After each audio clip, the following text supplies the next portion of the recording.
Welcome everyone. I'm really excited to give you guys an overview of TrueTracts today. So far we've had over 4,000 people, appraisers, using the first two tabs of TrueTracts, and over 200,000 sessions have been created over the last 6 months. Those first two tabs, they focus on market definition and market analysis, and the feedback has been awesome. While I want to briefly discuss those first two tabs, the main focus of this video is going to be to dive into the new features we are adding for TrueTracts Pro. So first I'm going to walk you through each of those core tabs and those functionality, and let's talk about that. And then we'll jump into a full demo, walking through the entire process inside the tool, start to finish.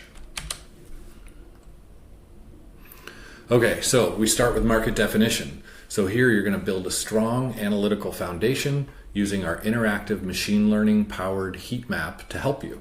So it's going to help you define the market in a data-driven way. It's going to help you build a large curated data set of competing properties.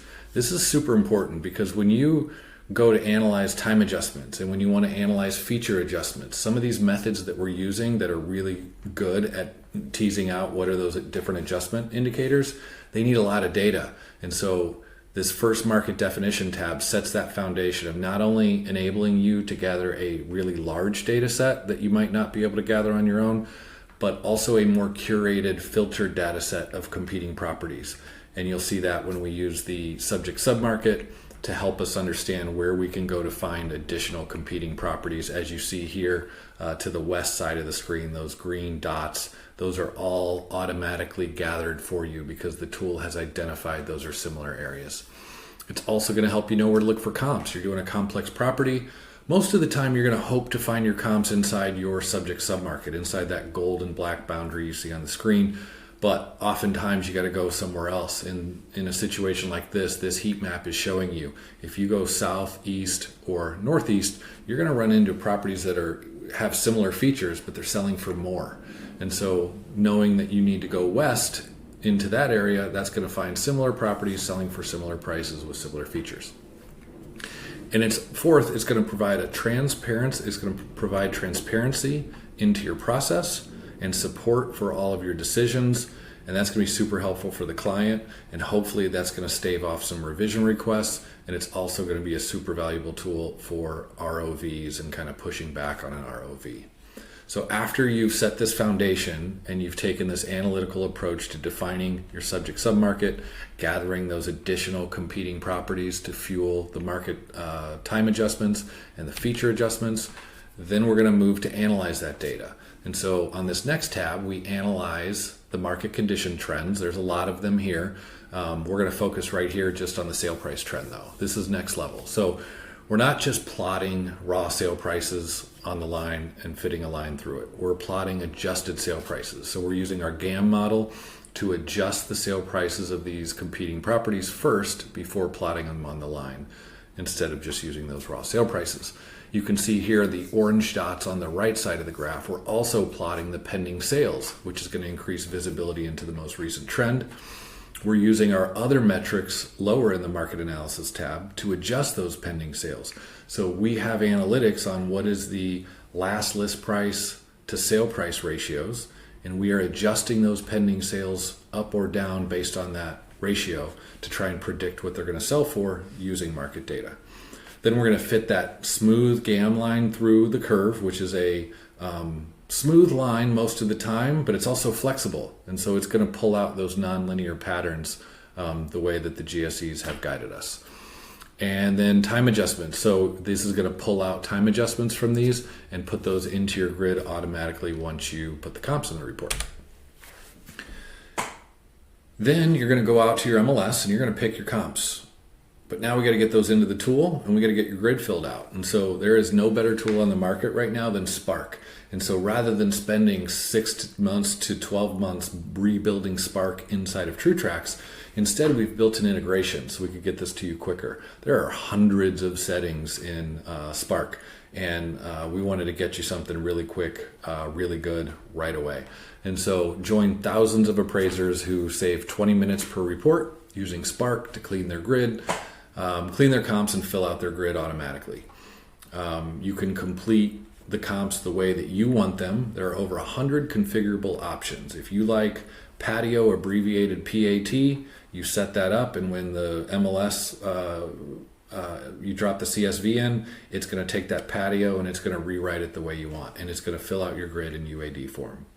It's also going to allow you to complete the cost approach, well-supported cost approach in minutes, and it's also going to gather your prior sale and transfer history for the subject and the comps. This is right now $69 a month for unlimited use, and that is going to be included in TrueTracts Pro at no additional cost.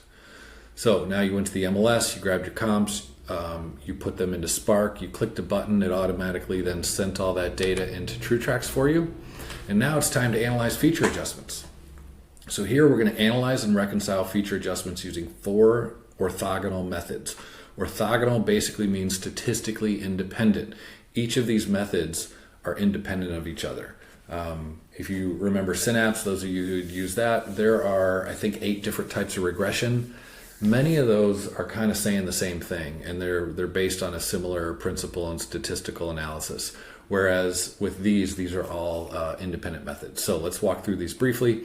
We have GAM, that's big data, that is market behavior modeling. So we're going to analyze those hundreds of sales that you've gathered in your curated data set. We're going to analyze those all at once to see how changes in different features interact and impact sale price. Then we have peer adjustments. These are real world decisions. These are see how other appraisers using 12 different support methods in Synapse reconciled their adjustments on similar properties in your market. We have depreciated cost. That's just simple indicated adjustments using cost minus depreciation. And then we have sensitivity analysis. It's almost like it's the opposite of GAM. GAM takes big data, analyzes everything at once, and tries to understand the behavior. Whereas sensitivity analysis is a minimal data set, the 4 to 6 comps in your grid, but maximum relevance. So you have handpicked these and said, these are the 4 to 6 best indicators of value in my market. And so we're going to take that and give you an indicator based on what that says. And so you can see down below on the left, you see the chart with the trend line, and you see the bell curve. That's GAM. So that is fitting that curve. You can even see the law of diminishing returns happening here. As you get, let's look past 2,400 square feet, the rate of change starts to diminish. And so we can pick that up with GAM because GAM shows a nonlinear trend. You can also see that blue line. So the blue line is basically all we care about is where are your comps. If your smallest comp in this case is 1,900 square feet and your largest is 2,250, that's the rate of change we care about. And so we're actually going to figure out what is that rate of change, not the overall data set, because that doesn't matter. We're providing you with the 90% credible interval range here. So you can see here, in this case on the bell curve, $85 to $103. That means the tool is 90% confident that the true adjustment lies within that range. And so you are statistically supported to pick any number in that green area. Then on the right, we have the other methods. We have peer adjustments. We have over 3.3 million peer adjustments from Synapse. And so what we do is we have an algorithm to make sure we're trying to gather the most similar properties as close to the subject as possible.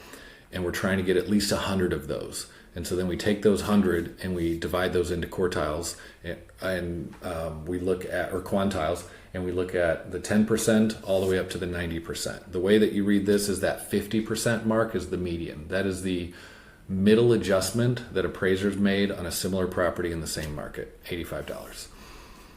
Then we have depreciated cost. And so simply cost minus depreciation. We're getting quality. You're defining the subject's quality and you're defining the subject's condition. And so we have an effective age and we have the quality. So we're able to calculate a subject specific depreciated cost indicator. And then we have sensitivity analysis in the grid. And so we'll walk through a real example on how to use all of these things. Okay. I think it's really important for everybody to kind of understand the strengths and weaknesses of these different methods, what they're relying on, what perspective they are telling us about that adjustment. And so I want to walk through this chart a little bit with you. Let's first focus on GAM. That's the top row. So GAM is relying on a large data set, hundreds, if not thousands of sales, depending on how many you gather. It's data source. It's coming from your SS, your subject submarket that you've defined, and the competing properties, your CS, those two data sets. The perspective is market-wide modeling. It's performing thousands of calculations on all of those sales, and it's trying to figure out and understand the relationship between features and sale price, and what those differences in sale price, are they attributed to GLA or are they attributed to lot size? And so when you run this model, it's modeling market behavior. So in contrast, we'll talk about later depreciated cost. Depreciated cost isn't really market reaction to a certain feature. It's just the cost minus depreciation. GAM is trying to figure out market reaction. Strength, so it's considering differences in all features simultaneously, solving for market reaction. We just talked about that. And the limitation. So certain features can be impacted by omitted variable bias. This is probably a new term to you guys. It was a new term to me. And so what that means is, some of you have heard of multi-collinearity. That's when you have two different features and the model is confusing the difference in sale price, and it's attributing some of it to, let's say, GLA when it should have went to lot size. In contrast, that omitted variable bias is when there is a unaccounted for variable that is creating noise in the data. And so in this case, we don't know quality and condition for these properties. You have this large data set, and so we don't know if something's in bad condition, great condition, or higher quality or lower quality. And so because we don't know that, the model will sometimes confuse it when it's using GAM. We've seen this a lot in bathrooms, where it may indicate $50,000 adjustment for bathroom, but that's because the larger home, or the homes with higher quality, also have more bathrooms, and so it's pulling in some of that quality that it doesn't know, because it's going, oh, these homes have more bathrooms, but some of that is attributed because those are higher quality homes. Now, we are solving for this. We are going to be integrating automated quality and condition ratings in the tool soon. And so this will pull some of that omitted variable bias out, because we will understand what those features are. And so that is a limitation of GAM. We've seen it to be really good for a lot of features, but something like baths, sometimes that's going to indicate a higher number. And in those cases, you just don't rely on GAM. You toggle GAM off and you go with peer, depreciated cost, sensitivity, or one of your own methods. Okay, let's move on to peer. So peer, we have I think we're at 3.3 million adjustments nationally right now. These are appraiser reconciled adjustments via Synapse. These aren't just Johnny appraiser who's been appraising for 40 years and he's used $5,000 a bath for every assignment, whether it's a $300,000 house or $1 million house. These are some of the best appraisers in the country who are spending the time to grab specific data sets, upload them into Synapse, analyze those 12 different methods of support, and reconcile adjustments. So these, from our experience in testing this, these are really good indicators of what those adjustments will be, and it's really a test of reasonableness and peer alignment. You'll see many times when you see a certain feature GLA for a property, peer is often going to be the thing that almost always aligns with your intuition on what that adjustment would be. That doesn't mean that's the adjustment, but it's a super helpful test of reasonableness. Strength. So it's going to validate your thinking with real-world peer decisions, but a limitation is Synapse isn't available in every market, and in some markets we don't have a lot of subscribers. So there will be some markets where there's just limited peer data, and this will be improving over time, because we can also use TrueTracts to help provide peer adjustments to you guys. Okay, third method, depreciated cost. So data set size, we don't have that. There is no data set. It's just based on, we use dwelling cost as our cost manual provider, and then we use your quality and condition inputs to help kind of triangulate what those, what the cost is and what the depreciation should be. Data source, we just talked about, and then perspective, so just replacement cost basis. Strength, simple, intuitive, defensible. It's very easy to use. It's straightforward. Everybody understands it. So that's a strength. Limitation, sometimes it's going to overstate what that adjustment should be when it's an over improvement. And so just because it says that, what's a good example of an over improvement? A good example of that would be like, I'm in Chicago, so an in-ground pool that costs $75,000 to put in. Depreciated cost is not going to be a very good indicator for that because most people aren't willing to pay anywhere near $75,000 extra for the pool. So the contributory value of certain features sometimes aren't great when you're looking at depreciated costs. So what do? You validate or you cross-validate depreciated costs with one of the other methods, which is why we have 4 methods. There are no circumstances with any data set across the country where any one method is the perfect method all the time. And so we think we've struck that really good balance of not providing a million methods that's super confusing, but really figuring out what are those 4 methods that are statistically independent of one another that provide that different perspective. And so with depreciated cost, I like to say that when you use depreciated cost, you also want to validate that with peer, GAM, or sensitivity that will agree with that, because then you have that second check that maybe this isn't an over improvement because GAM is also saying the same thing, or sensitivity in the grid. Okay, so now let's move to sensitivity. Sensitivity is in great contrast to GAM, which is a small data set. That's typically your 4 to 6 comps in your sales comparison grid. So in contrast to GAM, which is hundreds or thousands of sales, we're only using 4 to 6 sales. So that is a weakness. The data source we talked about, let's see here, perspective, comp specific scenario. I hope you guys all know what sensitivity is. Typically, from an appraiser point of view, traditionally, you look at all the sales in the grid, the adjusted sale prices, and you choose the adjustment that is going to narrow that adjusted sale price range the most. We're taking that a step further, and we are using MAD, or mean absolute deviation, which basically, it helps with outliers. If you have 4 sales in your report, all adjusting to 500, 505, 510, and 1 at 575, that outlier is not going to impact the sensitivity adjustment indicator as much when you're using mean absolute deviation, which is what we want, right? We don't want to just account for that one outlier and all of a sudden you get this wacky adjustment. So it's a much better way to do sensitivity analysis. So the strength of it, hyper relevant sales. Your data set is the most relevant data set you can get because these are the hand-picked comps.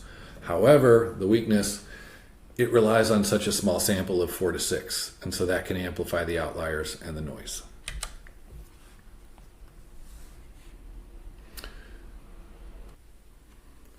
Okay, and now moving on to reconciliation. So now that you've defined your market, you've analyzed market analysis and got time adjustments, you've picked your comps, you've analyzed feature adjustments and reconciled those adjustments, and now you're on to reconciliation. So here you're going to see a grid, and then I'll talk about this, the chart on the right in a minute here. But you're going to review the sales comparison grid.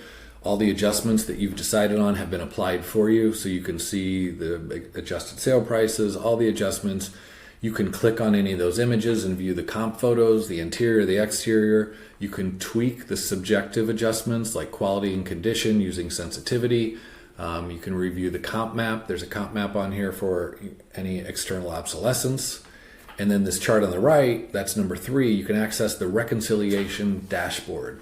This is really cool, but you're going to be able to review the calculated weights, the value confidence curve, and really use the data and a statistically driven approach to figure out how to reconcile that opinion and value. We'll talk more about that when I go through the live demo. And then lastly, you're going to reconcile your opinion and value using that supported range.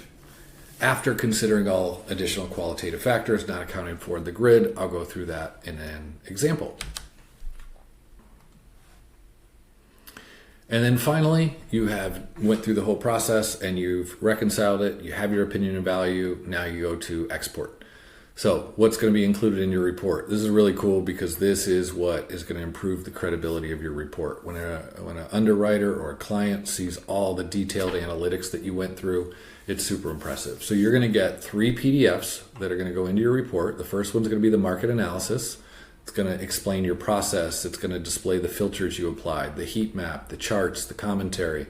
All that stuff goes in automatically for you. the adjustment analysis PDF. So that's going to also explain your process. It's going to have the charts, the bell curves, the methods used, the commentary. Again, the dynamic commentary we haven't really talked about, but we're writing the commentary for you as you go. You may need to add additional commentary, but we're writing the bulk of it for you. Value reconciliation PDF. So this is at that end of the process. You're going to get that PDF, which will show the analysis of weighted comparable sales and the value confidence curve. And we will be filling out your neighborhood data on the top of page 1. We'll fill out the top of page 2, which is your comp listings and sales. And then we'll fill out the 1004MC for you.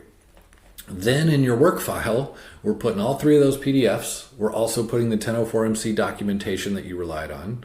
We're adding a farm list that contains all the properties you just analyzed. We're providing the Spark discrepancy report, which shows what MLS stated versus public records. So you have a record of like, here's the data I was presented with, and I had to choose one, and the report shows what you chose. And then the Spark property report, which is all the fields and everything on your subject, your comps, the agent remarks, and all of that for your work file.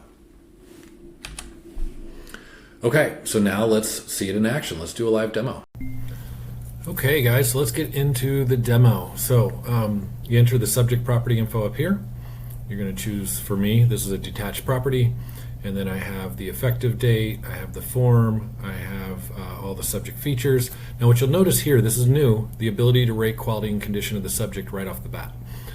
So when you click here, you'll notice that we have pluses and minuses, and the reason we have this is we want to give you guys more granularity, the ability to really focus in on what that adjustment's going to be, or what that quality rating is going to be for the subject and for the comps, because what we're going to do later is we're going to give you depreciated cost estimates of the difference between the subject and your comp. So for example, today, if you were just to choose Q4 for the subject and maybe your comp was a Q3, that's going to be a big depreciated cost adjustment.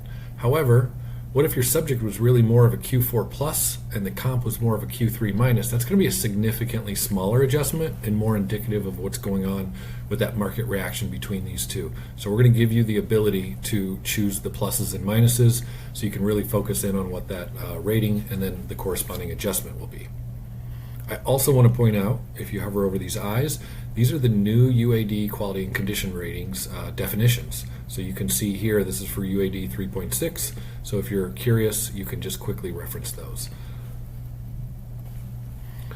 Okay, so same thing for condition. And so I'm going to rate that a C4 plus, and we're going to save and classify.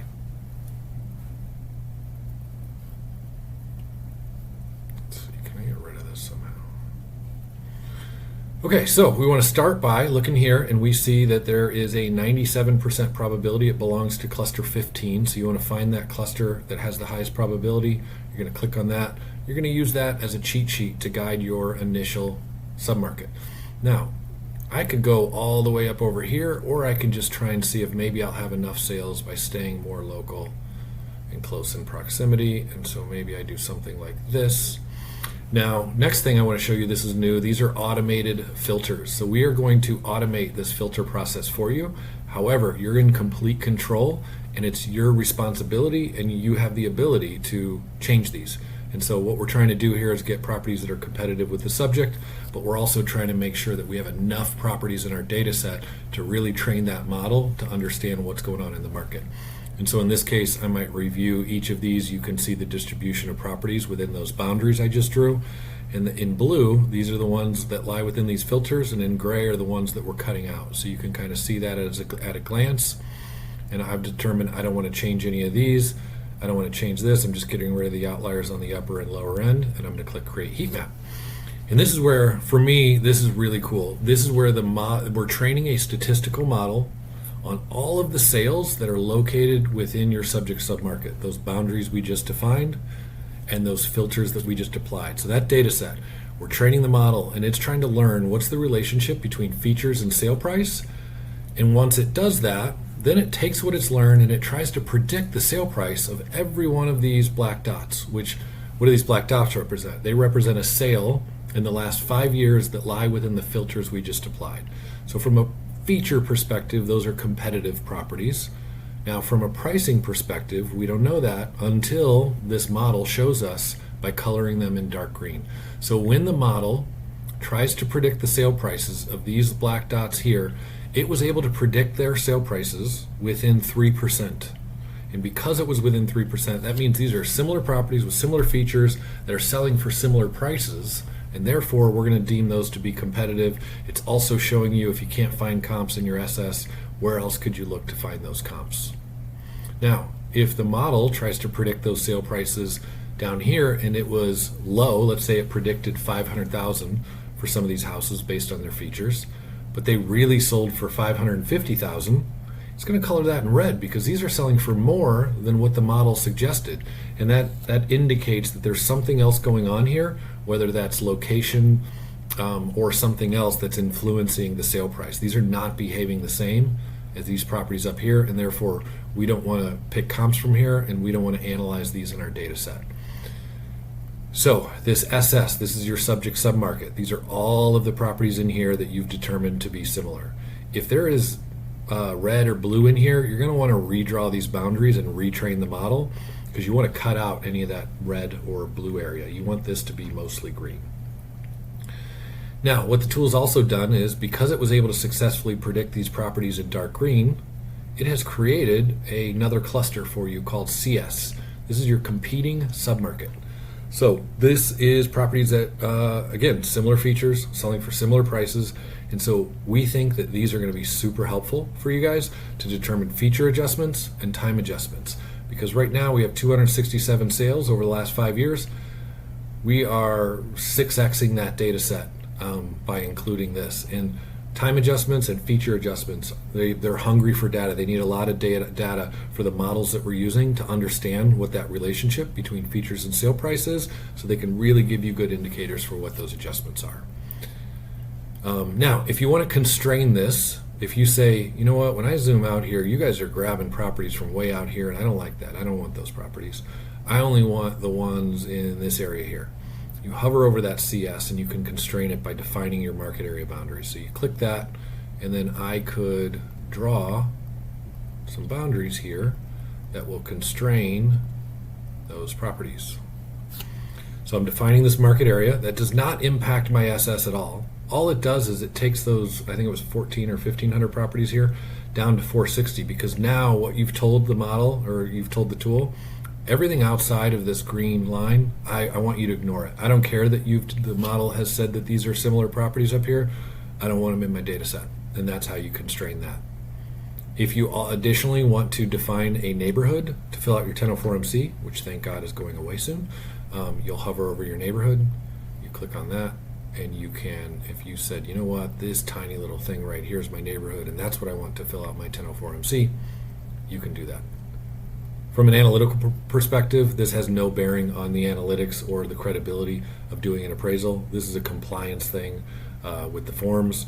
And so I also, I'm going to get rid of those constraints on the boundaries, because we've found in the tool, feature adjustments and time adjustments are almost always better and more credible when you include these additional data sets. So this is that. If you forget about some of this stuff, click on the map legend up here. It gives you all the definitions of what we're doing. It gives you the colors and all the icons and all the good stuff you need there. Okay? So now let's move on to market analysis. So we've created now, we've set this really good foundation. We've defined our market using a data-driven approach, and we've grabbed a curated data set of relevant competing properties. And so now let's analyze that data set. So we come over here to market analysis, and by default, this is showing us 5 years. There's a lot going on here. We are not just plotting the raw sale prices. We are using our generalized additive model, which is GAM, to tease out and adjust all of these properties for all of the differences in features prior to plotting them on the line. So you'll see over here we are using the adjusted sale price, which makes this line a much tighter and more credible. And so you can see what that looks like, the run up during COVID, more of a stabilization, and it looks like it's starting to come down. We're also using pending sales. And so these orange dots are pending sales. These help us really fine tune. Let me zoom in on the last year. These really help us fine tune what's going on in the most recent, 30 to 60 days, and we are adjusting these based on the final sale to list price ratio. So we are down here, we have the sale to final list price ratio. We understand that in this market, properties are selling for 1.1% less than they were last listed for. And so we're able to adjust those down 1.1% prior to plotting them on the line to predict that sale price. So we're really happy with this trend. We have the trend line going through the data. This is a non-linear trend line. It's only non-linear when the market is behaving non-linearly. So you can see that there. And this is over the last 12 months. We've written the commentary for you. We've also made a decision for you. We have decided that this is considered declining. If you as the appraiser decide, you know what, down 2.2% year over year is relatively stable, you get to change that. That's going to check that box for you in the 1004, stable instead of declining. I like to let the data speak for itself, and if it says it's declining, I like to go declining. There are these helpful tooltips throughout the tool, so whenever you have a question, hover over these tooltips. This will help you understand what's going on in that section. You also have the ability to add additional commentary. So if I want to add more commentary to this situation, I certainly can. We have housing supply. Now, the results of this are going to fill out your 1004, top of page 1. So down here, this is considered to be in balance, 4.2 months. You wonder, how did you determine imbalance? Hover over the tooltip, we'll explain to you where we're at. Again, I'm trying to save you some time, but you're in control. If this is oversupplied for your market, change it to oversupplied. You can also add additional commentary. Days on market, this is another one that's going to transfer into your report. We're going to fill out whether it's sold in the last, I think it's less than 90 days. That box would be checked here. Sale to final list price ratio, we just talked about that. Sale to original list price ratio. So when you have pending sales in your grid, we're going to adjust those down 1.1% because more than likely, since they're pending, that's the last list price they're going to have. Sale to original list price, those are going to be for your active listings. We're going to adjust your active listings, in this case, down 2.2% because these could still have further price reductions. And so we are using the data to tell us what that adjustment should be to try and predict what those sale prices are. You are in complete control again. You get to choose what that is. You could override that if you want. And if you don't want any of these in your report, you simply click that off. Distressed sales trend line. And then when we have seller concession trends, we're going to provide those to you. But when we're working with an MLS that either giving us data that's unreliable, or we know that they're including seller agent commissions in their stuff, we don't want to give you information that we know isn't reliable, and so we're not going to show you that. This is going to fill out in your report, so you can see here based on the decisions that were made above, we've checked those boxes for you. We've filled out the housing price and age. If you want to know what is this data here, you simply look here at the page 1 notes. This is the housing trends. We're trying to quote what the Fannie Mae selling guide wants us to do here, and then we're also doing the same here. Top of page 2, this is getting filled out based on the data set, and you can see what that is right here. 1004MC, you can make these changes here, or you can do that in your form filler once you export. This is suggested commentary. You can read this, but I highly suggest you putting this in your report. I would simply Control-C. I would come down here where it asks me to summarize this stuff, and I would put it right there. You guys can read that. I don't want to read that to you. We'll save a little bit of time.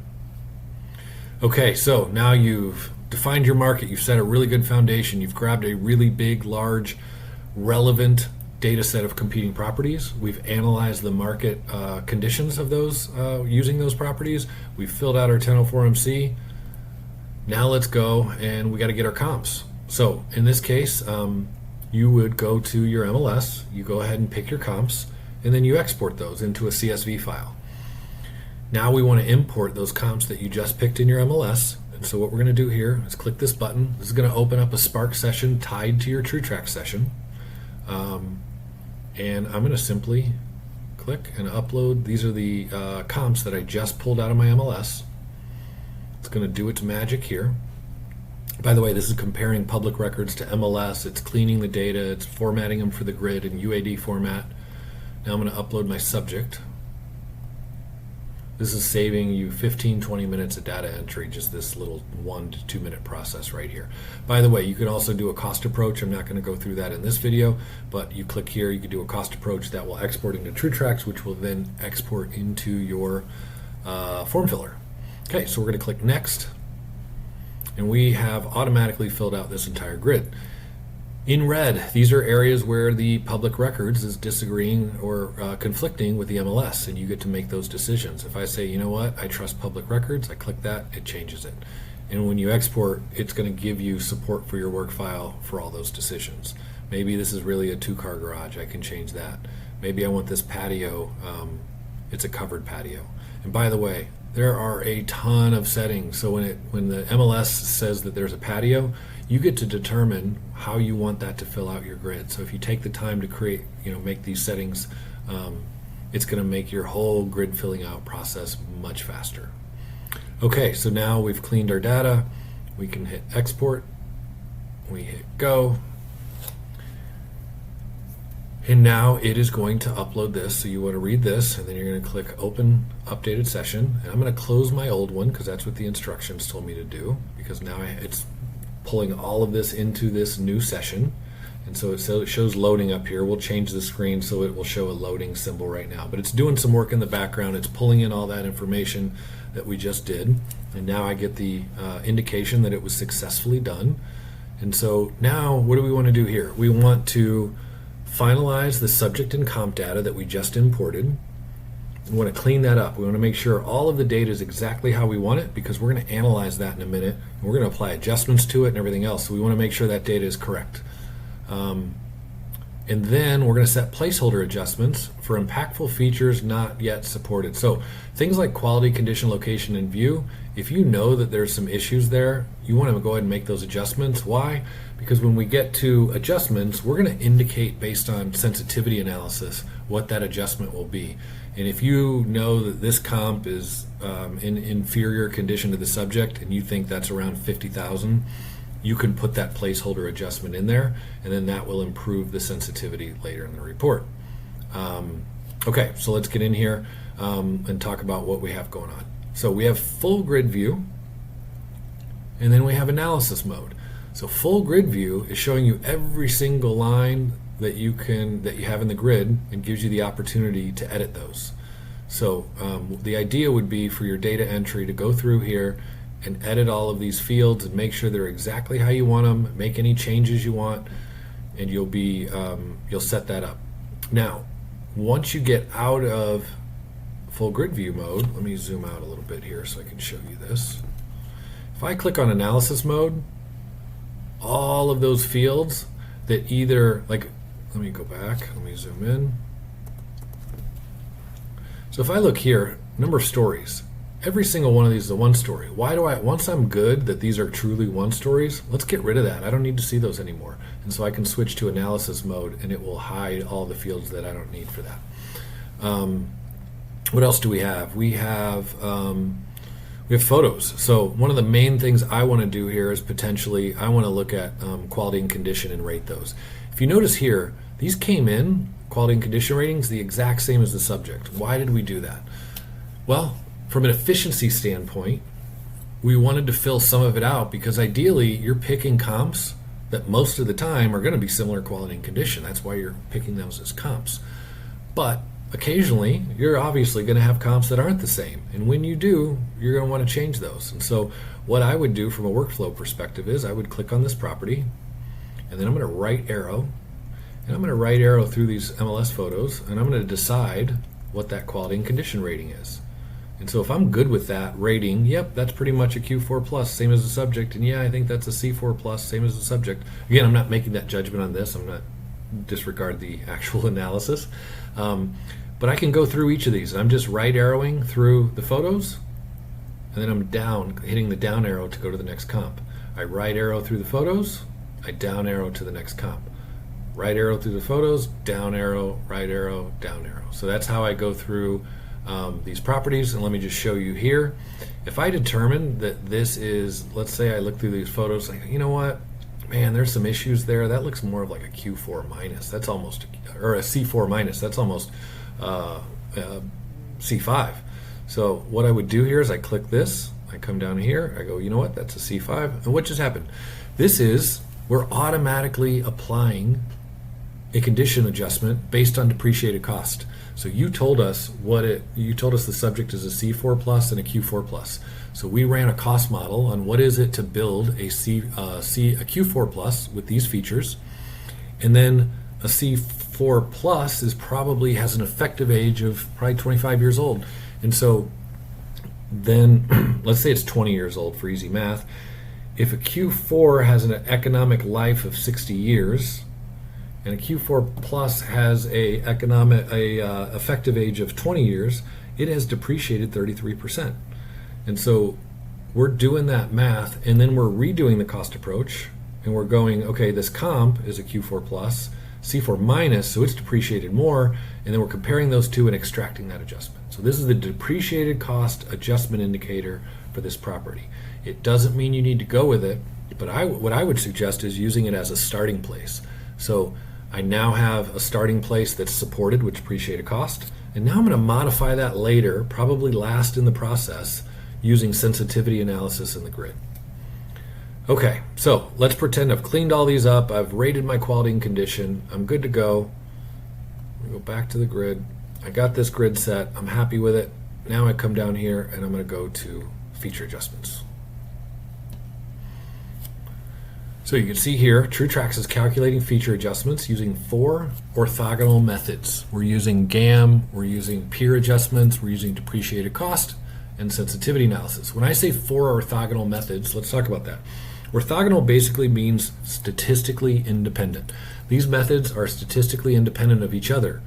You guys, people who are fans of Synapse and have used that for years, Synapse was awesome, by the way, but I think we've improved on that significantly. But Synapse had 6 different types of regression.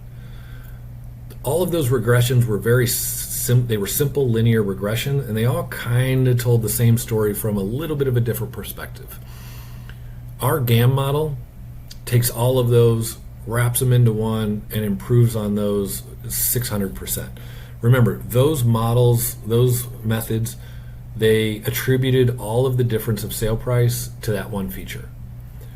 What GAM is doing here is it's looking at all of the features simultaneously on this entire data set of 1,700 properties, and it's really on trying to understand what of those differences in sale price are attributed to GLA and lot size and so on and so forth. So GAM is what we're excited about for a lot of the features. This is going to be your go-to. This is really awesome. There is hard to get a method that has a deeper level of analysis than GAM does. And so you're going to lean heavily on GAM. And so let's talk about that for a minute.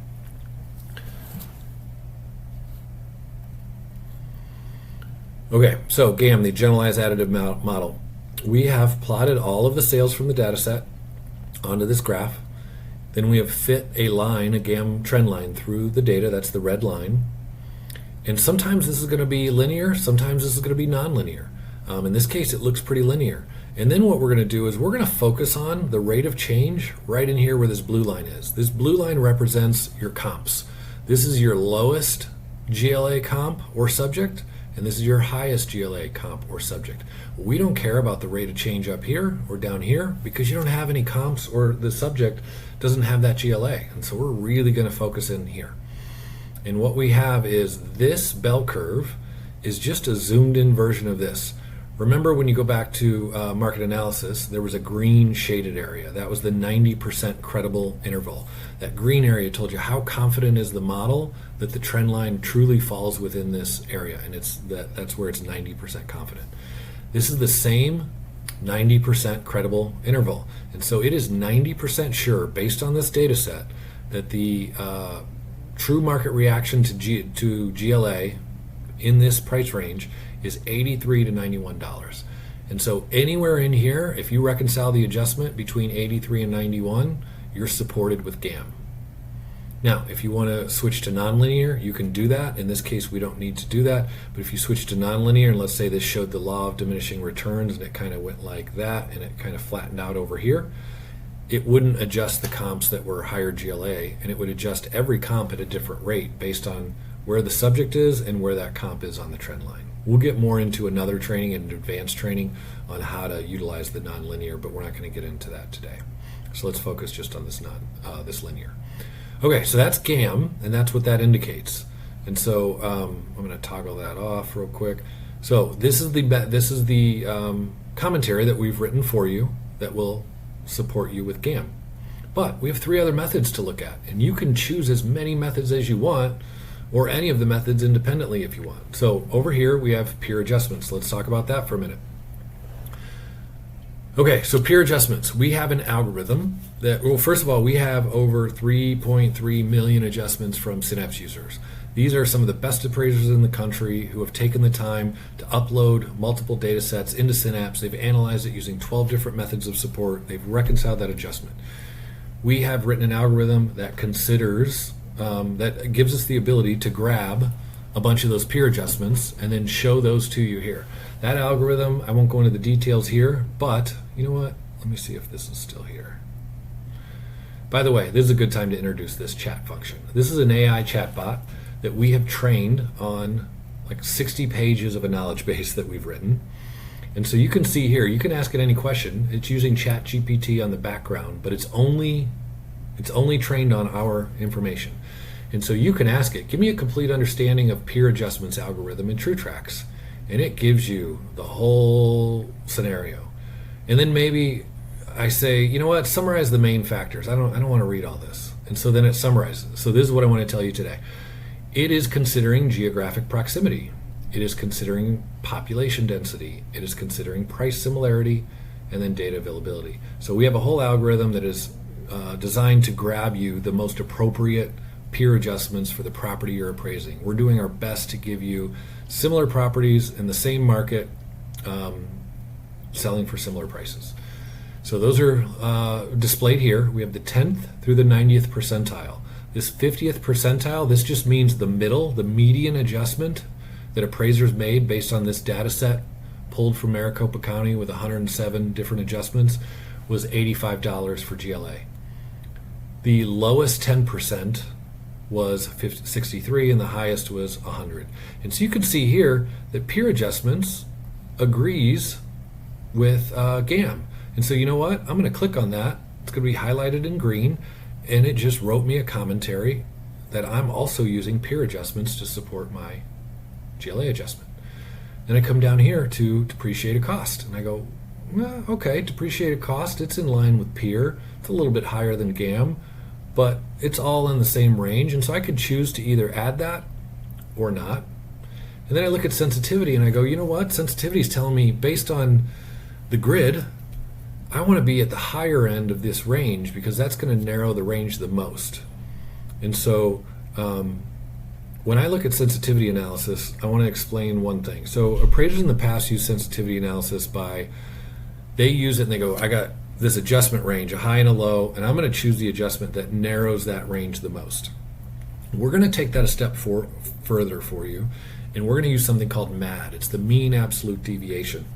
So what that does is it minimizes the impact of outliers. And so if you have a grid that has your first 3 comps adjust to 500 to 505, and then you have a comp that adjusts to 550, and it's got a bunch of adjustments, it's going to go, you know what, that's not a great comp and it's an outlier.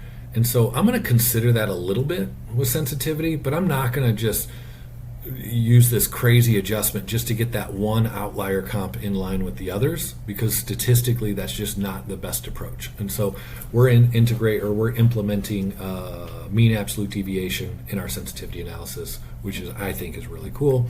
And so what I would do here is I'd go, okay, I want to pay attention to this. I like that. I want that comment added to my report. I'm relying on that. And you know what? I'm going to reconcile this adjustment at the high end of GAM at $90. It's also at the higher end of peer. And why am I doing that? Because sensitivity told me.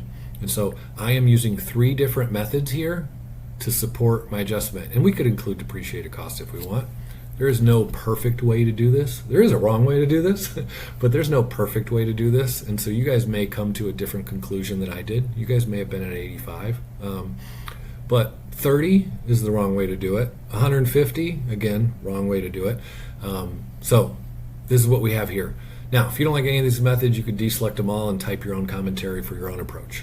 The idea here, though, is you want to do all your adjustments and commentary here, because when we export this into our reports, we want all of that in the same place. What you don't want is a PDF with all your adjustment support, and then you got one adjustment off in your addendum somewhere that you're going to point to that the underwriter is going to miss, and then you're going to get a revision.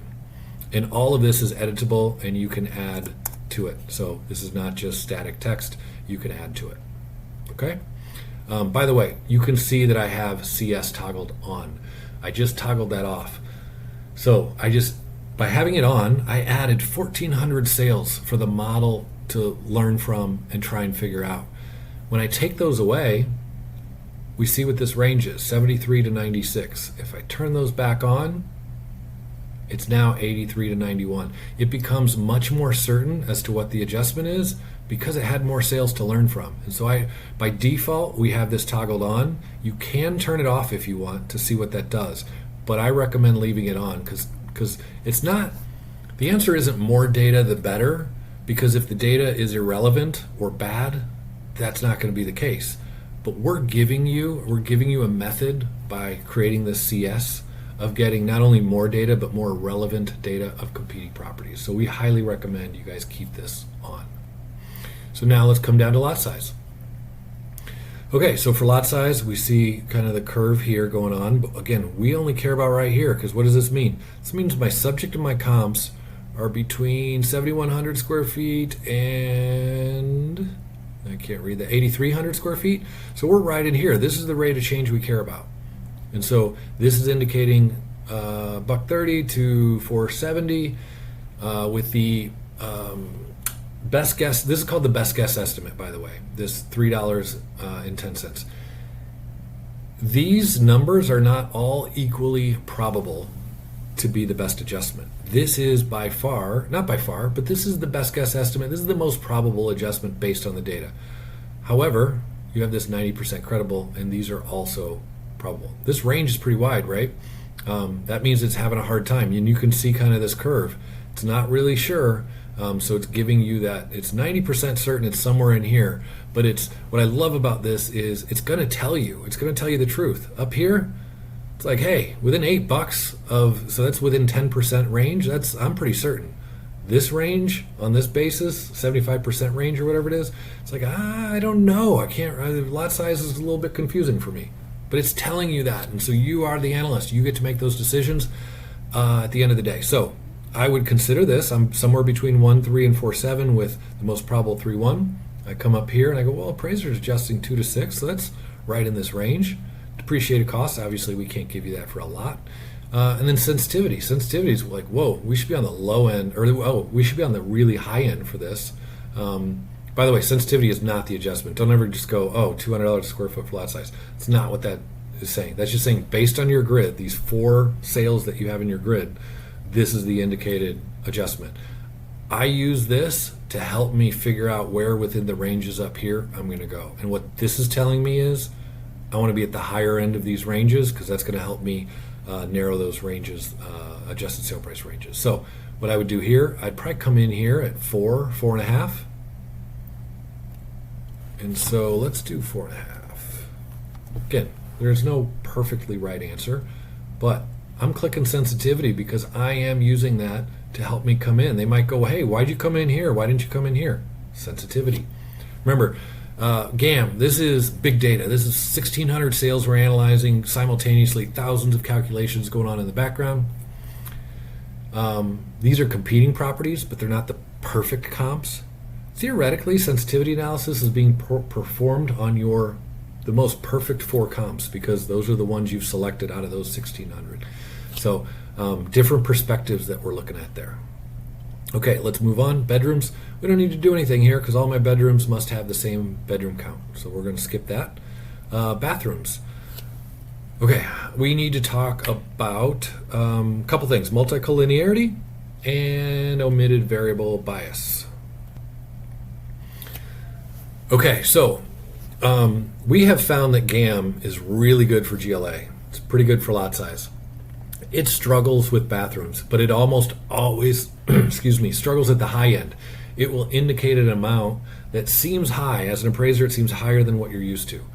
And sometimes I want you to listen to that. I want you to say, you know what, if you thought the lot size adjustment should have been 50 cents and this is telling you this, I want you to not fight the data. I actually just heard that today from an appraiser who just used our tool and was raving about it. And he was saying how this really helped him out a lot. And he said the problem with appraisers are they fight the data. They see this as an indicator and it agrees with this, and they have things that match up, and then they go, yeah, I've always adjusted $1, and so I'm going with $1 per square foot on this. Don't fight it. When you, especially in this tool, one of the ways we designed it this way is when you have multiple methods agreeing with each other, those are cross-validating. Those are validating each other and really helping you gain confidence that maybe that really is the adjustment. And so don't fight the data when you see it. Sorry, just did an aside there. So for bathrooms, because we see that high sometimes, it can be one of two things. I want to introduce you guys to multicollinearity, which a lot of you guys will already know, but that is where it's maybe confusing GLA with bathrooms. Those are two features we know about, we're analyzing in the tool, but it's confusing those two and it's making this too high and GLA too low. That's multicollinearity. That's not what's happening here. What's happening here is omitted variable bias. What does that mean? That means that there are factors or features or variables that we are not accounting for in the tool, and it's leading to erroneous results. So if we look here, we have bathrooms at 20,000. Most appraisers are around 10,000. Depreciated cost is 15. Sensitivity's saying on the low side. So let's say that we agree that, you know what, bathrooms, I've been doing this for 30 years and it's really closer to $10,000 a square foot. The reason this is high is because we don't know quality and condition, and in particular, we don't know quality. What we're learning with this tool and with deep analysis is that bathrooms are highly correlated with quality. And so if you think about similar houses in a similar area, the more bathrooms they have, those are typically higher quality houses. And so what it's doing is it's seeing that there's a difference in quality, but it doesn't know that it's quality because it doesn't know to solve for quality because we don't have those ratings for these 1,700 properties. So what it's doing is it's attributing some of that to bathrooms. And so I want you guys to be aware of that. There is no perfect method here. There are strengths and weaknesses of each. And so I'm pointing that out here. But I have really good news because we are going to remove omitted variable bias as it pertains to quality and condition, because we are we just signed a deal with RESB, and we're going to get automated quality and condition ratings. And so this entire data set, we're going to know pretty good what those quality and conditions are. It's not going to be perfect, but on average, it's going to be really good. And what that's going to do is we're going to not only be able to give you support for a quality adjustment and a condition adjustment, but we're also going to be able to provide better indicators for things like bathroom, because it's going to know quality, and so it's going to realize that maybe 10,000 of this should have been attributed to the difference in quality and not the difference in the number of bathrooms. So keep that in mind. That's coming soon. So in this case, you know what? I might go, you know what? I don't like GAM for this. I'm going to toggle that off. And so now that's not going to go in my report. But I need something, and so I look here and I go, okay, let's look at peer. And so I click on peer. I go, okay, I like that. Depreciated cost. You know what? I want more than one method because I don't want to. When I can, I would prefer to have multiple methods of support. And so, in this case, I'm going to go peer adjustments. I'm going to go depreciated cost. I'm going to come in at the high end. Maybe I go 14,000. So this is one way to do it. The other way to do this is go, you know what? Sensitivity says that should be low. And so maybe I want to come in down here at 10,000. And so I toggle off depreciated cost. I toggle on sensitivity. And now I have a reason as to why am I at the low end. I'm using peer and I'm using sensitivity to support that. Okay, let's move to garage spaces. This is a good one. I want to just talk about depreciated cost. One of the strengths of depreciated cost is it's a really good indicator for curable items. Think about basement finish. That's something easy. You can finish a basement that's unfinished. Garage spaces, if you're dealing with detached garages, it's usually pretty easy to build a detached garage as long as there's room on the lot. And so cost minus depreciation, those are really good indicators for those types of features. What it's not good for is over improvement. So you got to be careful, and you typically want to cross-validate depreciated cost with another method to kind of prove that it's not an over improvement feature. So for this one, somewhere between 9 and 14,000, it says for garage spaces. Again, we don't care about the rate of change from 0 to 1 or 1 to 2 because our entire grid is based on comps that have either 2 or 3 stalls. And so what I might do here is I go, okay, I'm good there. That actually agrees here. Depreciated cost a little bit on the lower side, and sensitivities on the higher side. And so what I would probably do is I want a tighter grid when possible. I'm going to ignore depreciated cost, even though I said it was a strength and good for this feature. And I'm going to go with sensitivity, peer, and GAM. And I'm going to reconcile the higher end here, maybe 13,000. Actually, that would be too high. So maybe I go 12, and sensitivity is why I'm at that higher end. So this isn't even going to change that much, but I'm going to do 12,000 there. Stories, these are all one-story properties, don't need that. Pool. GAM has surprisingly been really good figuring out pool. And so I think you guys are going to get a really good experience with when they have in-ground pools, what that adjustment looks like, what this is indicating. It looks pretty certain, 22 to 27. That's pretty much agreeing with what our peers are using. Again, this is I don't even think I said this, but this is a property in a suburb of Phoenix. Where pools are relevant. Depreciated cost, let's talk about that for a second. We disabled this for pool. We can give you depreciated cost, but we want to help you guys out. Depreciated cost might indicate $75,000 because they put a new pool in, but in a lot of markets, we know that there's not just depreciation that needs to be applied, physical depreciation, but there's functional obsolescence, and there's, for example, I'm in Chicago. I don't care if it costs you $75,000 to put an in-ground pool in. You're probably not getting the contributory value out of it. And so right now we're disabling that. We have some ideas on how to allow you to apply functional obsolescence to a depreciated cost adjustment for pool, but we'll deal with that later. Luckily, right now, GAM is doing a really good job of figuring out what that adjustment for pool is. And so I highly suggest that you pay attention to GAM when it shows a pool adjustment. Again, a lot of this provided you do a good job up front with the foundation. If you have 32 properties in your SS and 4 properties in your CS, these adjustments are probably not going to be very good. So, okay, so pool, I feel good about that. This suggests probably want to be at the higher end, right? So I could either ignore GAM and come in at 35,000 and do peer and sensitivity. I could stay here and come in at 27,000 and use sensitivity because that's kind of helping me with the range. So let's just do that. Let's move on because we are getting late in this training. Okay, let's talk about where we're at with quality and condition today. So right now, let's read this statement. This is by default in your report. This is how we suggest handling quality and condition, but we're giving you flexibility to handle it however you want. The adjustment for quality was initially developed using a depreciated cost analysis as a baseline estimate of contributory value. I showed you guys how that adjustment automatically goes in for you. This adjustment was then tested and refined through sensitivity analysis in the sales comparison grid to ensure it was supported by market data. Right? Sensitivity analysis in the grid helps us make sure that market reaction is being considered in our adjustment analysis. And so pairing that with depreciated costs is a really good and critical idea. And so the idea here is we'll give you the starting place of 20,000, 50,000, 75, whatever that difference is for depreciated cost. But then I want you to validate it and fine tune it in the grid with sensitivity analysis. And if you want, you can add additional commentary here. If all of your comps all have the same quality, just hit this button. It will delete that from your thing. Same exact concept here for condition.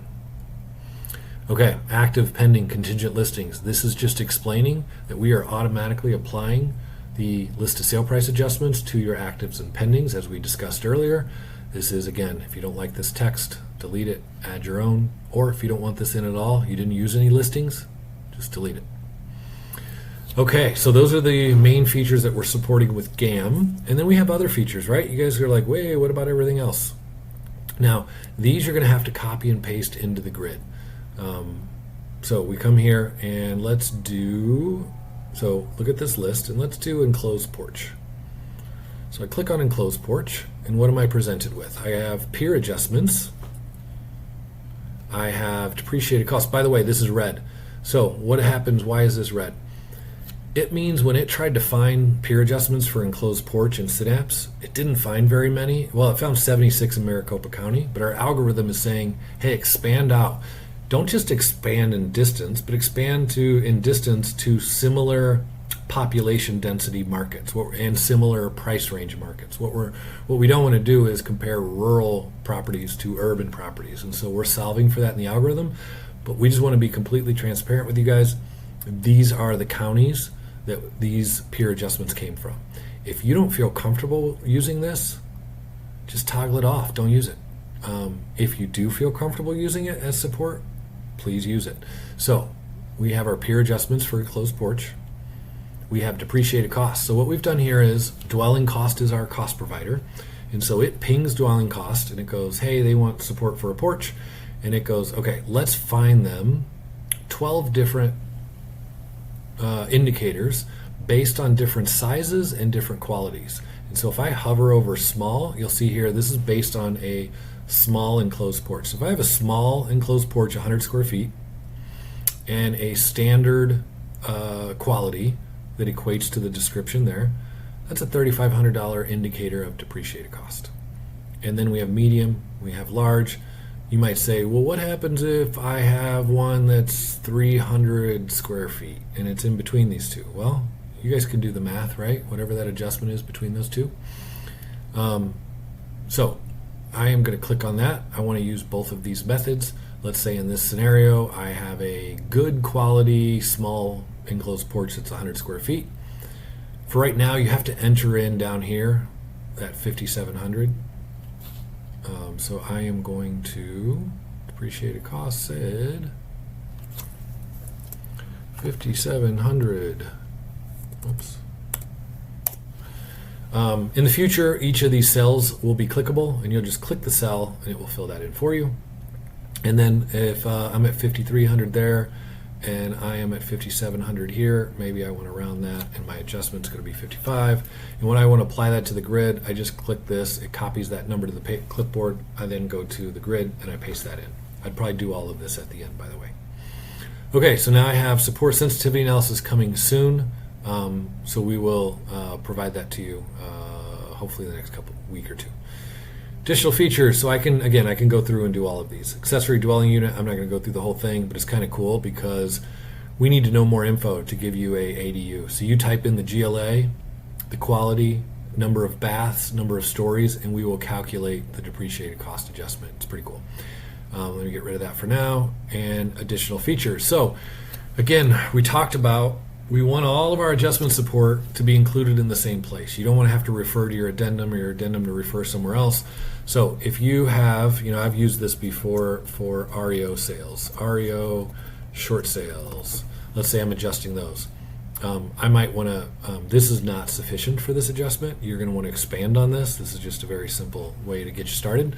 But you can simply type in the title of whatever feature you want to adjust, type in whatever method you use, paired sales, group data, sensitivity, whatever you used, and then click submit, and that will go right into your report along with all of your other adjustments. So that way they're all together.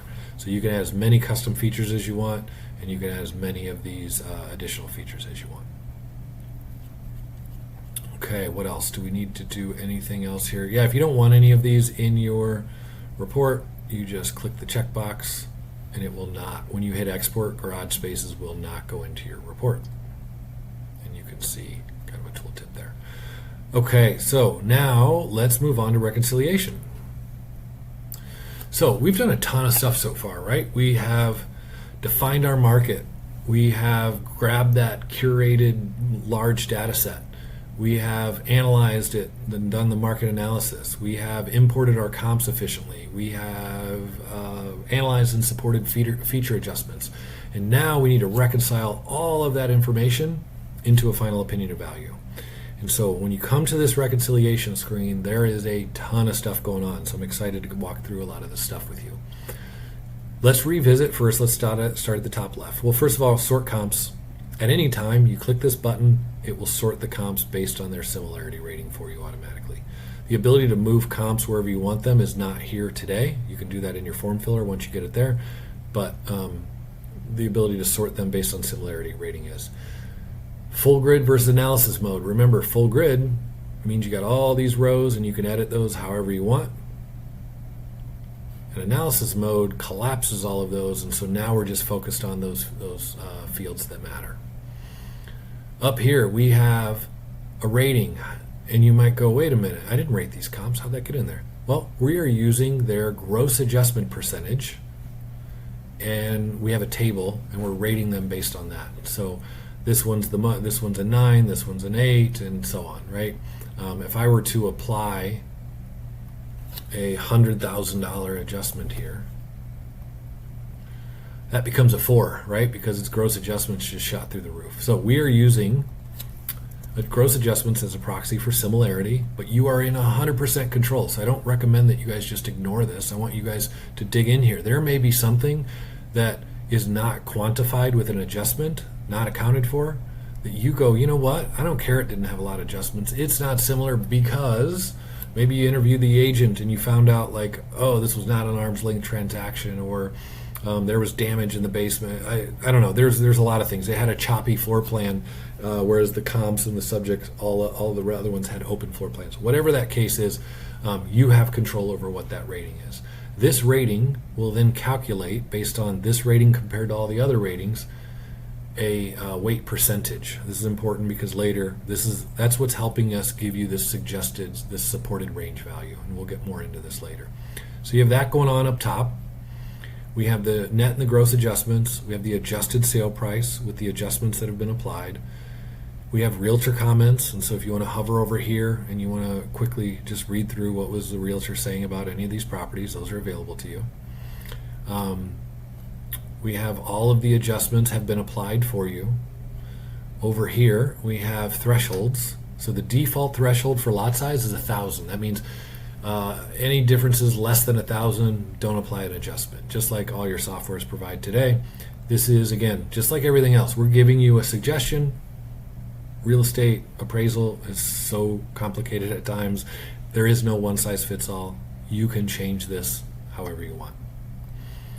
Same thing here for GLA. We're defaulting to 100. But look, if you're appraising a $700 square foot property, you probably don't want this threshold at 100. You probably want to knock that down significantly. And some people, including our data scientists, will suggest that you shouldn't even use thresholds, because if the data suggests an adjustment, you should listen to what the data tells you. Okay, so, and then the other thing that we have built in here, let's say that we are running through here and we go, you know what, I want to check out this GLA adjustment again. Instead of going back to feature adjustments, just click on the bold here and you enter adjustment mode in the grid. This is so cool. So now, what has it done? It's highlighted the GLA line. It's giving you the full adjustment modal, including the commentary, and you can make any changes you want, and you can see how it impacts not only that adjustment on the grid, but those adjusted sale prices. So really cool. This is interactive. You can change all of these. You can change the commentary if you want without having to go back to feature adjustments. If I want to get out of that, I just click on it again. I'm back in my grid. Okay, what else? Maybe I want to fine tune some stuff. So maybe I look at, another tip, Control minus, Control plus. Control minus, I just hit that. It zoomed out a little bit. Now I can see my whole grid. Maybe you got bad eyes. Control plus, get in there. So use that accordingly. I just did it because I wanted to see all my comps at once. And in particular, I wanted to see this one because this is the one that I used that got adjusted with depreciated cost, because this was the one that was different in condition. And so I'm looking at my adjusted sale prices and I go, you know what? That actually did a good job. It's kind of right in line. So I don't want to modify that a lot, but maybe 52.6 is a little specific. So maybe I just want to go 50 on this one, round that off a little bit. And so use your discretion there, but you could use sensitivity to make those adjustments. You may look at this one as your highest adjustment. You click in here to the photos, and I go, you know what? I want to revisit this. Was that higher quality or condition? Like, why is this one adjusting high? And I go through here, and I go, you know what? It's got that bay window. Maybe it's got faulted ceilings. It's got, I don't know. it's got some stuff, and maybe I go, you know what, that's a little bit better quality than the subject. I should have changed that before. Let me change that now. So I go in here to Q, and I go, rather than a Q4, that's probably a Q3 minus. And bam, it places that in. And you can see this is updating in real time. So this is my indicated supported range, and now I've changed that. Oh, it was supposed to be on this one, I believe, but I made it on the wrong one. Let me change that back. Let's go Q4 plus. That goes out. Q4 minus. C3 minus. There we go. Okay, and now that comes more in line. So now at this point, one of the last things I like to do, the reason we put this here is reminder, like, hey, let's make sure there's no external obsolescence that I missed. And so let's zoom in here, make sure nothing's on a busy street, nothing backs to commercial. So you can zoom in and out. You can look at your comps and make sure there's nothing crazy going on. Now this one actually is backing to something odd. I don't know what that is, and you guys don't want to see me figure it out. So we're going to pretend that doesn't exist. Okay. All right, so we got all our adjustments applied, and now what do we want to do? We want to get into reconciliation mode. So we're going to click here. This is the reconciliation dashboard. I'm super excited about this too. So if we think about where appraisers have been, I'm not talking at you, whoever's listening. I'm talking at the lower 50% of appraisers. I've worked with hundreds of appraisers over the last 10 years, and I have seen a lot of ways to reconcile a value, and many of them are not good. I've seen people go, well, whatever the middle adjusted sale price is, that's my value. I've seen people take just what is the average adjusted sale price, that's my value. There's a lot of different ways we've seen this done. We are trying to give you what we think is a really good, rigorous, statistically supported way to arrive at an opinion of value that's going to be really hard for someone to challenge because you have so much support. So let's walk through this. I'm going to zoom in a little bit so you guys can see a little better. Okay, so we have all your comps. We have their similarity ratings. We have their weights. And if you guys want to know how this is calculated, we're basically taking 9 divided by 9 plus 7 plus 8 plus 8, blah, blah, blah, blah. That is then calculated, and that is giving you the 19.1%. This is 7 divided by 9 plus 7. So the number divided by the total of the similarity ratings, and that's giving you the percentages. We are then multiplying those weighting percentages times the adjusted sale price. That is giving you the weighted contribution. Those get added up, and that becomes the most likely value. Now, just like everything else, we are trying to explain to the underwriter for you, and in some cases explaining to you what's going on with this method, what's going on with the process. And in some cases we're explaining what happened. In some cases we're also selling, like, hey, this is a really good, rigorous way to do this, Mr. Underwriter. Please don't ask me questions about like how I supported my opinion of value. It's all laid out for you right here. So this is there for you, but we have it collapsed by default because once you've read it once, you might read it a few times, but then you don't want to keep seeing this every time. But this will go in your report, so just know that. It'll go in your report when you use this reconciliation dashboard. If you don't want to use this reconciliation dashboard, don't fill out your opinion of value. This will not go into your report. If you fill out the opinion of value, that tells us, you know what, you use this, and we want to put that in your report for you. Okay, so we got this most likely value, but what's the problem with just saying, hey, appraiser, this is appraised, this should be 466.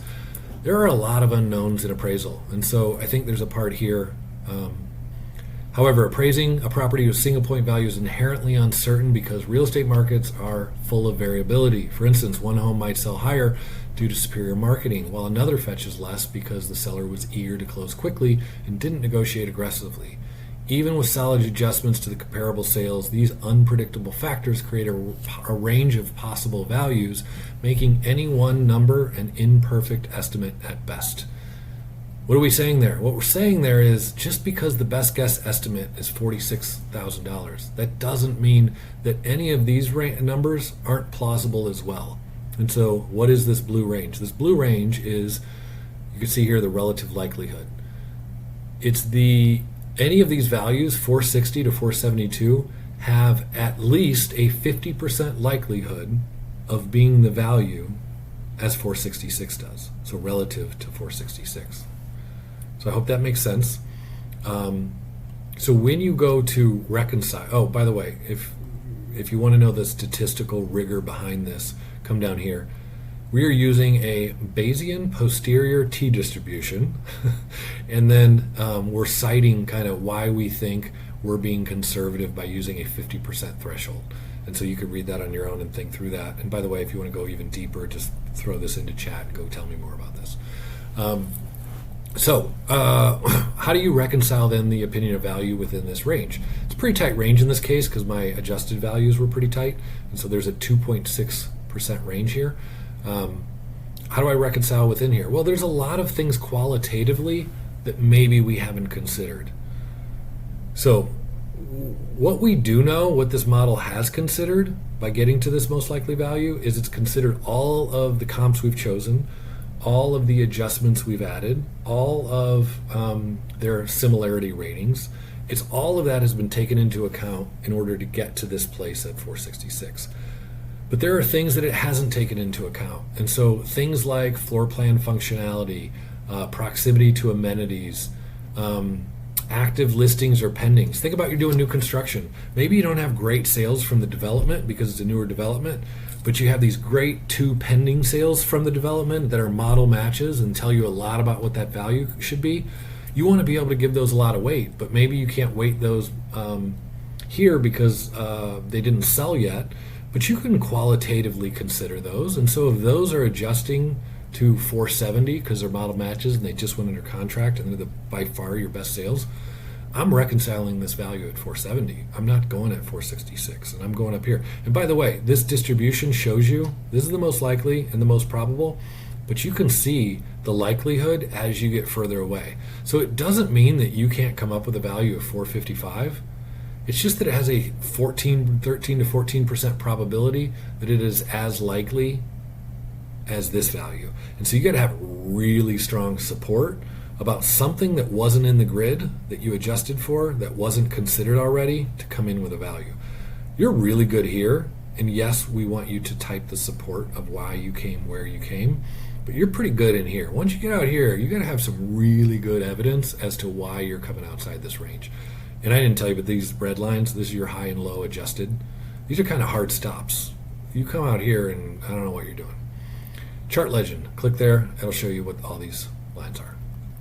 Okay, so we come down here, contract price. What if you're in this range and there are multiple offers? You found out from the agent there were 4 offers at 470. Well, you don't want to come in $4,000 low and come in here.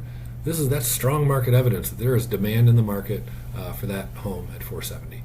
And so in that situation, I'm going 470. Bam. That's going to go in my report. I've reconciled that at 470. I feel really good about it. But now I want to type some commentary. I want to tell them why I came in at 470. But what's hard is you can't see the grid behind here, right? So for now, this is a hack. We're gonna significantly improve on this in the coming weeks. But you're going to click this button, and what's that going to do? It's going to open up a read-only view of the grid into another screen, because I know 90% of you guys are operating with multiple monitors.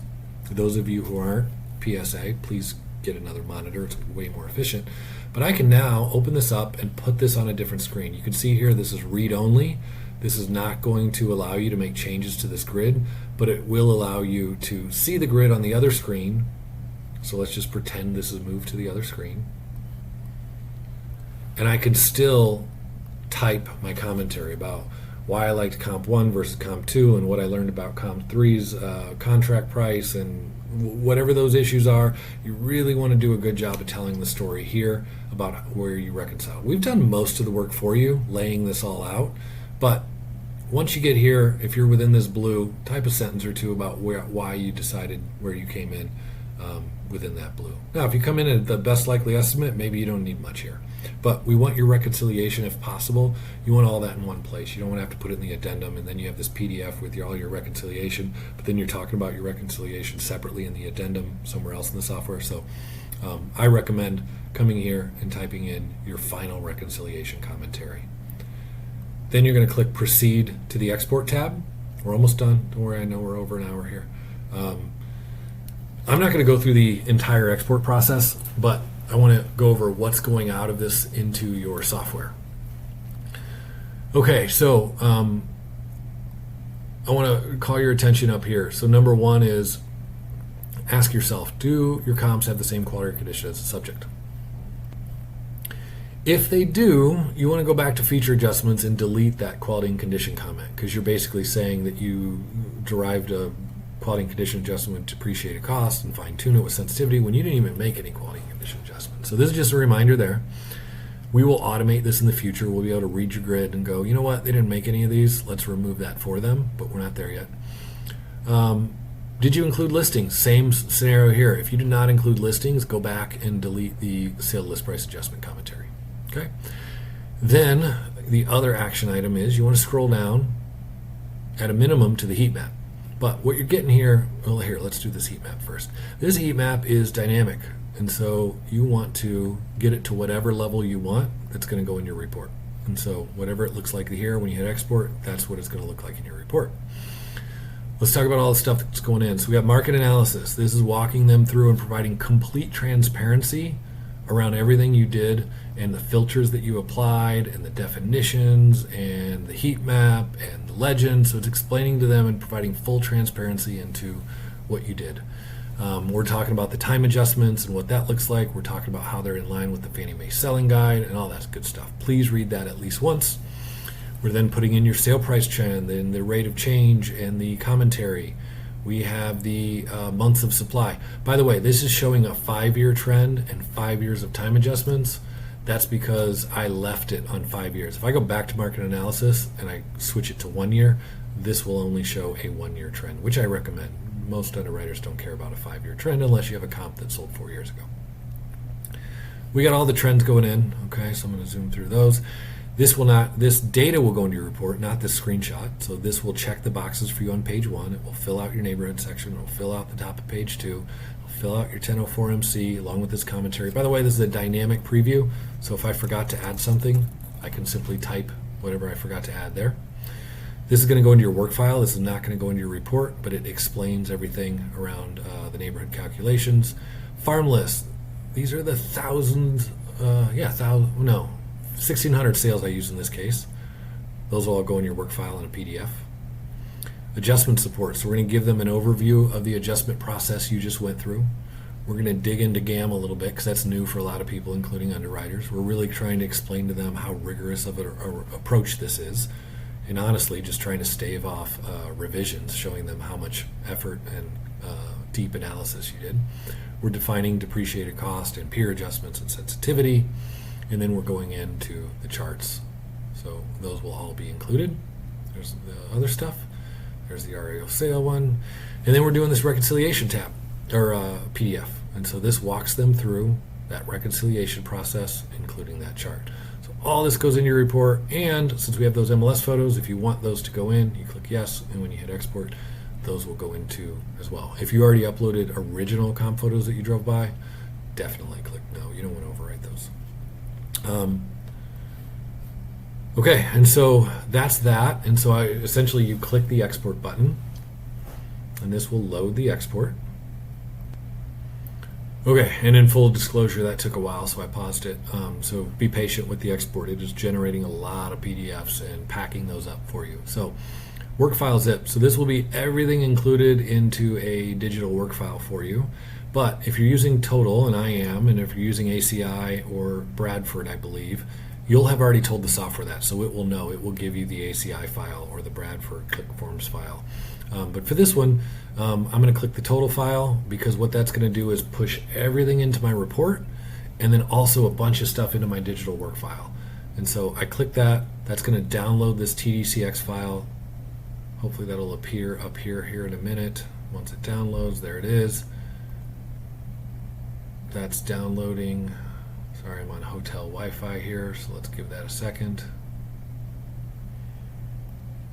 Once that's done, I click that. It's going to open up Total, and then I can either create a new report, and it will open up a new report, or I can merge that into a report I already have open, and then all that data goes in. So thank you for those of you who are still here. Awesome. And one more shout out to this little guy down here. please use this. This thing's awesome. I don't know what else to show you on it, but you can ask it whatever you want. How do I define my neighborhood in TrueTracts? And let's see what it gives. Define your neighborhood. Start with the heat map. Begin by clicking, and it just walks you through that. So please, guys, use this feature. We're so impressed with it so far, and give us feedback on if you like it or not. But so far, it's given really good answers and how to do that. So please rely on this a lot, and then give us some feedback on how that's working for you. And we have tons. We have well over 100 feature requests that we already have that we want to add to this, and we will be adding. So this is going to get even better over the next couple of months. So super excited for you guys to play with it. Let me know how it's going. We'll